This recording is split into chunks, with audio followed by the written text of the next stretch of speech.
And I do believe it is a good morning. It may be rainy out there. It may be dark. But because we've come into the presence of God, it's a good morning. Well, I'm back with you again. And I think maybe I've been here enough now that I can make a little confession. Way back in elementary school, I was pretty ignorant. I was. I remember going to church, and my Sunday school teacher, Lenora, one day she gave all of us a bookmark. And it covered some verses out of Matthew 5. Now, as soon as I say Matthew 5, some of you, that resonates with you. It's what we call the Beatitudes. But remember, I was pretty ignorant. So she handed us this bookmark, and she said, these are the Beatitudes. I didn't hear one word, I heard two words. Beatitudes. And I believed that for about 2 years. And then one day I came across another reading of those, and at the top it said, Beatitude. And I thought, well, it's one word. So what does that mean? And then I bothered to look it up and find out what it really means. I share that story with you because as I was thinking about the fact that I'm scheduled to be with you for the next 3 weeks, I decided I kind of wanted to put together some kind of a series maybe. Something a little different than just showing up and preaching and then being gone and showing up and preaching and being gone. So I thought back to that and I thought, how about some sermons on the Beatitudes? And I think God kind of liked that idea because I noticed as I was driving over this morning and I went past Scipio Elementary, on their board out front, they've got 3 B's listed there. Not the ones I'm going to preach on, but still, I thought, well, that's pretty good. The last one was be grateful. Well, I'm grateful to be with you this morning. So, I'm going to preach this morning from Joshua, primarily. We'll also be looking at a psalm. But Joshua chapter 1. And I'll tell you, this is one of my wife's favorite stories out of the Bible. She really likes the book of Joshua. She likes chapter 1. And she's often said Joshua 1:9 is her favorite verse. So I'm going to read just a few verses here and finish up with verse 9. Now after the death of Moses, the servant of the Lord, it came to pass that the Lord spake unto Joshua, the son of Nun, Moses' minister, saying, Moses, my servant, is dead. Now therefore arise, go over this Jordan, thou and all this people, unto the land which I do give to them, even to the children of Israel. Every place that the sole of your foot shall tread upon, that have I given unto you, as I said unto Moses. From the wilderness in this Lebanon, even unto the great river, the river Euphrates, all the land of the Hittites, and unto the great sea toward the going down of the sun, shall be your coast. There shall not any man be able to stand before thee all the days of thy life. As I was with Moses, so I will be with thee. I will not fail thee, nor forsake thee. Be strong and of a good courage. For unto this people shalt thou divide for an inheritance the land, which I swear unto their fathers to give them. Only be thou strong and very courageous, that thou mayest observe to do according to all the law, which Moses my servant commanded thee. Turn not from it to the right hand or to the left, that thou mayest prosper whithersoever thou goest. This book of the law shall not depart out of thy mouth, but thou shalt meditate therein day and night, that thou mayest observe to do according to all that is written therein. For then thou shalt make thy way prosperous, and then thou shalt have good success. Have not I commanded thee? Be strong and of a good courage. Be not afraid. Neither be thou dismayed, for the Lord thy God is with thee, whithersoever thou goest. Some of you in here remember when we used to measure summer from Memorial Day to Labor Day, right? We didn't need a calendar. We knew that Memorial Day meant school's out. And Labor Day meant time to go back to school. Well, now, I've already been teaching for a month. My children have been back at college for 3 weeks. I'm taking another class this year. I just figure like I can never get enough degrees. I've been doing that for 3 weeks. It's been kind of frustrating. My wife will tell you the professor won't go as fast as I want to go. I'm like, come on, give me another assignment. But here we are. We've been back at school. I've been busy. It seems that because of the choices I've made in my life, that my life is dominated in many ways by education. And if I've learned anything as a student for many years, as a teacher for just a little bit over 26 years now, and as a parent for 20 years, it's this. Each new year of school takes courage. You see, every year there are changes. This year for my son, it meant moving away from home for the first time. That's kind of scary. For some students, it meant they left the middle school and moved to the high school. That's kind of scary. For some teachers, it meant teaching new classes or having new duties. Or maybe for them it meant moving to new schools. Regardless, it all takes some courage. Each year involves change. And frankly, no matter who you are, and here's where it becomes applicable to all of you. Here's the big point. No matter who you are or where you are in life, change demands courage. Actually, let me just go ahead and extrapolate that. Life itself takes courage. So today I want to examine a couple of biblical passages that deal with courage and how it can affect our lives. So let's start with this Joshua passage, okay? And let's consider the context for a moment. This is the preparation for the passage into the long-promised land. Imagine the thoughts of Joshua as he is tasked with not only replacing Moses, but also preparing for the conquest of Canaan. Two big jobs at once. And he has to fill Moses' well, I can't say shoes. He has to fill Moses' sandals and lead a people who, quite frankly, have not proven to be very adept at following. To lead such a people, to take on such a job, well, that's going to take courage. You know, it would be easier to just stay put where they are. But that is not the task that God lays before him. His job is to move. His job is to go forward. And that takes courage. Look again at verse 2. Moses, my servant, is now dead. Now, therefore, arise. Come on, Joshua, get up. Go over this Jordan, thou and all this people, into the land which I did give to them, even to the children of Israel. It's time, Joshua. It's time to get up. It's time to move. You know, it doesn't matter if you're staring at an actual river, like the Jordan, or maybe an actual sea, like the Red. It doesn't matter if God has presented you with some metaphorical river to cross. It takes courage to move ahead. It takes courage to go forward. Okay, so let's consider the person Joshua. First of all, if we were to go back to Exodus chapter 24, we would discover that Moses is mentioned in the first verses there as being an assistant to Moses. Yeah, he wasn't just an ordinary person. No, he had become Moses' assistant and had fulfilled that role for many years. And if we were to look at Numbers chapter 27, we see there that Joshua is chosen by God at that point as Moses' successor. This isn't some new revelation for Joshua. He's known for a long time that he's to take over when Moses leaves the scene. And other things we might learn in Exodus and in Numbers, well, Joshua becomes a military field commander. He is trained in warfare. And what about the time, you know the story, Joshua with Caleb go into the promised land as spies. And I could go on and list a number of others, and some of you are probably thinking of them. In short, what we need to understand is this.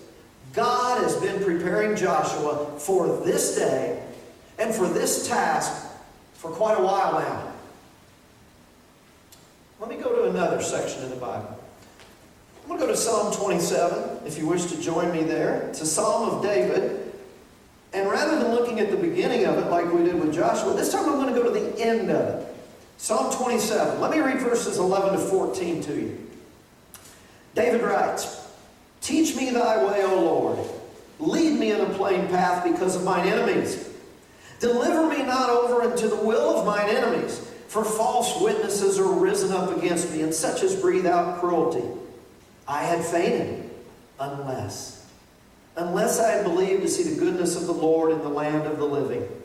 Wait on the Lord. Be of good courage, and he shall strengthen thine heart. Wait, I say, on the Lord. What we see here in this Psalm of David is that waiting also takes courage. Yes, my friends, it takes courage to wait. Now, historians and biblical scholars are not entirely in agreement as to the time and the place or even the circumstances that led David to pen this psalm. But they do all agree that there were plenty of times in David's life when he most definitely had to wait on God. You know, I love the fact here that David is in essence repeating himself in verse 14.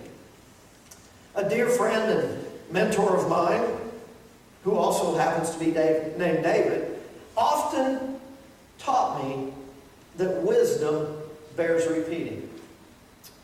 Wisdom bears repeating. Understanding that there are times in life when we must wait. Times when we must wait on the Lord.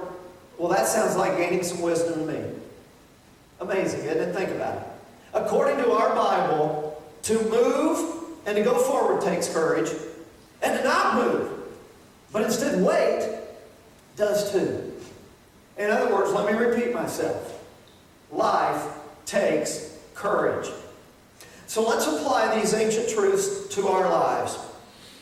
The first thing I think we need to understand is that it doesn't matter where we are. There will be rivers that God will call on us to cross. This year, some students crossed into new grades. Some students crossed into new schools. Some teachers crossed into teaching new grades or new subjects, or they had new duties, or they went to new schools. This past month, some young people returned to college. Some even went on to grad school. Some entered the workforce. Other students for the first time began college. And whether we're a student, a teacher, a parent, grandparent, aunt, uncle, sibling, we know that each new grade, each new class, each new step takes courage. It all takes courage. But if we are honest with ourselves, we know there are many other times in life where we will need courage. It's not just about school. And I think God understands this.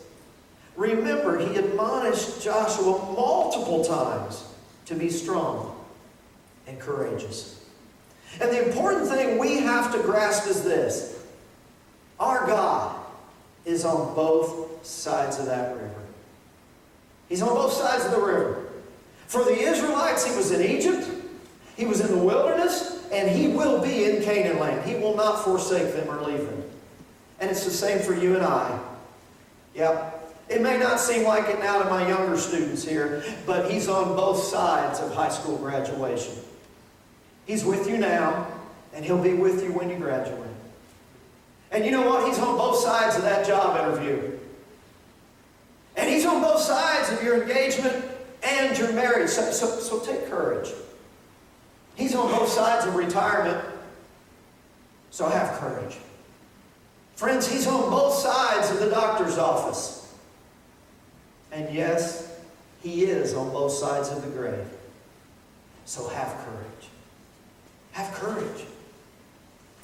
Secondly, I believe that just like Joshua or David, God has prepared you.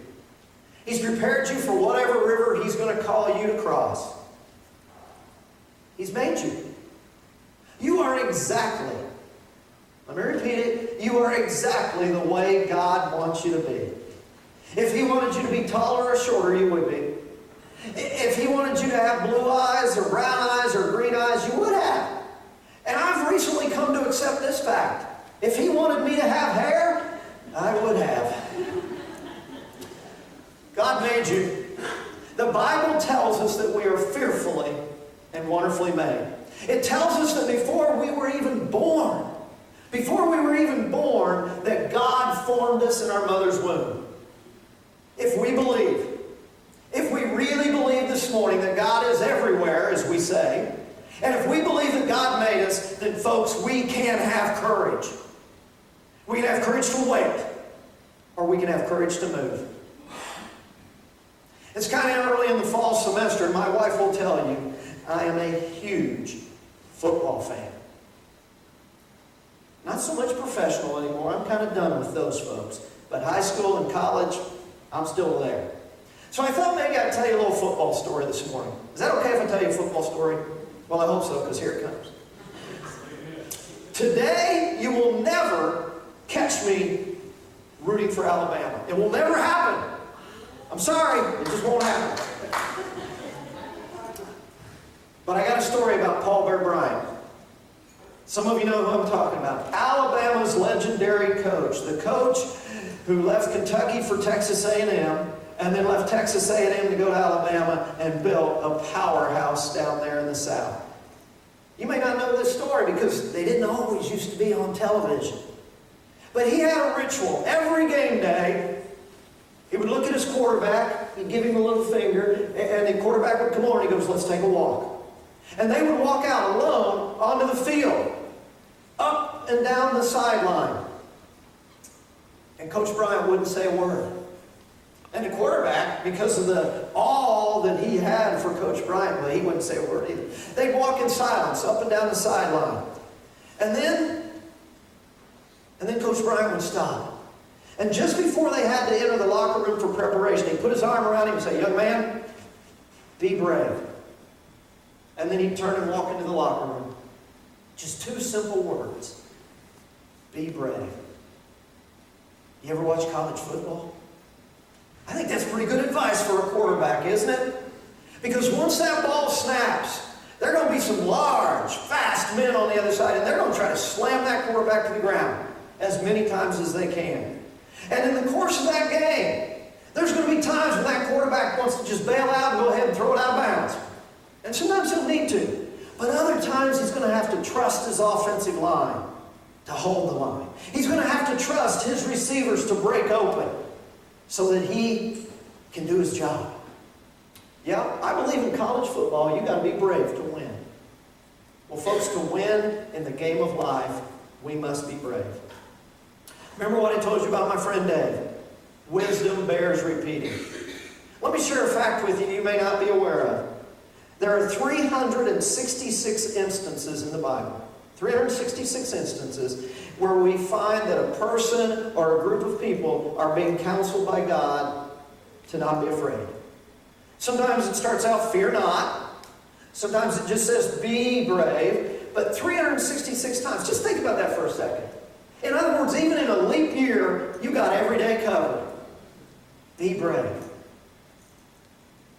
My friends, do you hear God today? He might be calling to you. He might be saying to you something like this, no matter who you are, be brave. Maybe He's saying to you, no matter where you are, be brave. He may be saying to you, no matter what your circumstances, be brave. Be brave. Be brave. You know, as we conclude our time together this morning, I think that's His invitation to you. I think He's calling to you to be brave. You know, as we think back over the heroes of the Old Testament, think about the courage their lives required. Think about Abraham. Abraham picked up and moved to a place that I'll show you. Noah, start building an ark. Moses, go get my children out of Egypt. Joshua, it's time to cross the river. Be brave. David, you're going to be king of Israel. You got to be brave. You know, whether called upon to move or to wait, be brave. Be brave because God is always and forever watching you. The same promise He made to Jacob at Bethel is the same promise He's making to you today. So no matter how young you are, or how mature you are, no matter how rich or poor, no matter how smart or intelligent, and even if you don't know what beatitude means, this morning God is saying to you, be brave. I'm with you. I'll go with you.